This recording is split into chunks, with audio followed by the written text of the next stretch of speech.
just going to share the presentation there. Hopefully you can see that. And we're talking about using Power Automate to support some of what Andrew was talking about in his presentation in terms of staff workload and well-being. And I'm primarily focusing here on communications and that side of things. So I did do a session on Power Automate in the last event, which was much more a beginner's session, how to do your first Power Automate workflow. But this is really looking at how you can use it to support staff workload and well-being. I know that we've got some people joining us from the Microsoft community, this is an area that I think more people should look at, should get into, because it really can revolutionize the way that you do things in your school or trust. So just a bit of background first of all, so go back a slide. There are some underpinning technologies that we use for communication. We've got, for instance, a SharePoint Online Learning Gateway.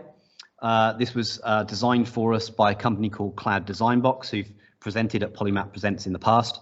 And that gives us a consistent tool for communication across the trust. So both schools have got a front end that they use to post news and announcements to their staff. And equally, they're tied together so that staff can collaborate and go between the two sites. There's also a front end for the trust as well. And again, when the trust posts announcements there, that goes to both sites.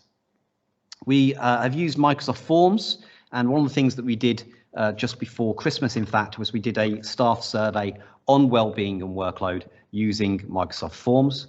We'll talk a little bit about some of the findings from that as we go. We also use a wide range of Microsoft Power Apps, again, to try and make us a bit more efficient. And Power Automate is the real gel underneath all of that that ensures we can do some clever things. Now, the survey that I mentioned brought a number of things out for us that we wanted to look at and improve for staff across the trust.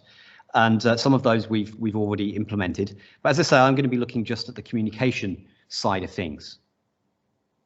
So the first thing I'd like to do is ask you a quick poll. So again, I'm going to send you a little poll that will come through, hopefully on your screens. And the question really is about how frequently you send emails outside of normal working hours. So if you could respond to that survey.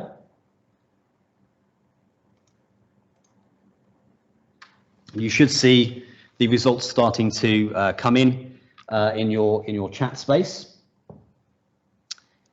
Now, hopefully most people are answering that they do it rarely, or they do it perhaps sometimes, but hopefully not all the time or often, ideally. There is a much better way. If you choose to do work outside of your normal working hours, then I think everyone should have the choice and the freedom to be able to do that.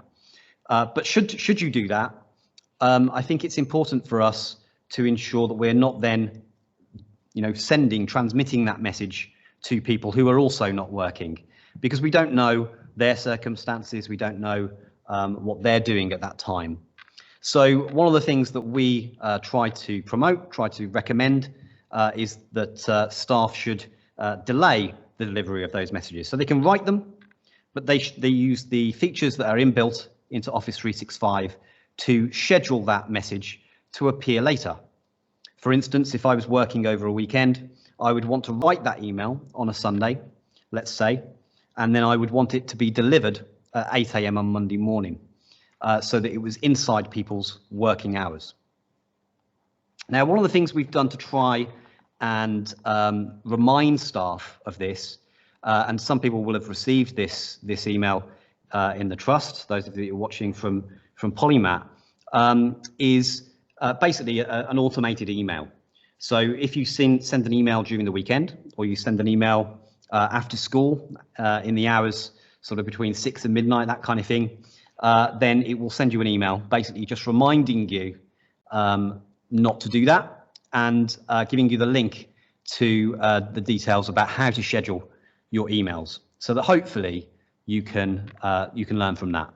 Now, that is a Power Automate script. You can see on the left-hand side a screenshot of that. So if you are interested in setting this up for your school or for yourself, you can do so using Power Automate. And I've put some of the code that's used for those of you who are data geeks like myself into the slide there as well. So essentially what that's doing is checking that the day of the week is a Saturday, which is day 6 of the week, or a Sunday, which is day 0 of the week. And it's also checking, it's converting the date that the email was received to just get the hours out so that we can work out when it was sent. Okay, next. We also have an issue, and possibly more prevalent actually, where people send a bulk email. So, you know, most schools, most trusts will have like large groups, like all staff, all support staff, groups like that. When you send an email to that group, sometimes people click reply all, and that can potentially start a never-ending chain of emails filling up everyone's inboxes. So again, we try to encourage staff not to do that. We encourage them to use the BCC line, very underused part of email. The BCC line means that it's a blind copy. No one else sees the addresses that you are using, and it effectively stops you being able to reply all. So if you put that group, that large group, into BCC, then they won't be able to reply all, and you won't get that extra clutter that you get. Again, it just provides a little link to how to do that so that staff are aware. Now, if there are staff from PolyMAT on the call who are thinking, well, I've sent emails to large groups, not used BCC line, and I don't think I've ever received that email. One of the things we're working on at the moment is to make sure that the emails from the no reply email address that we use for all of these automatically go into your inbox, because some of them you'll find in your junk mail or your clutter or places like that. So we're making it so that all the no reply messages will go to you. You won't miss them. Again, there's some code there so you can see how that works. Third one that we've done is really to do with missing announcements. So, you know, people communicate their messages out primarily through our learning gateway that I mentioned earlier. Ideally, that's where we want all the messages to go. We want to reduce our dependency on email. So when a message is posted on the gateway, at the end of the day, every member of staff across the trust gets a little digest of all the messages that were sent in that day, so that they can refer back to them.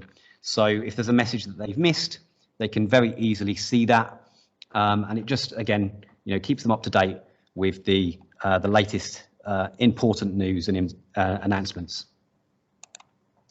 Next one is to do with dates, upcoming events. So, you know, we have a calendar in that SharePoint online system, which contains all the important dates that are coming up. But rather than it being a sort of a pull thing where people have to go to the calendar to see what's happening in that next week, we've set up this system whereby every Monday morning it sends out the full list of events that are coming up in the next week, so everyone can see what's happening. And that automatically goes out, I think it's every Monday at 8 AM, so that everyone can get that. It has, we've actually changed the formatting, made it look a lot nicer than what you can see on the right there now, using some CSS, if you know what that is. But that's basically how we have done that.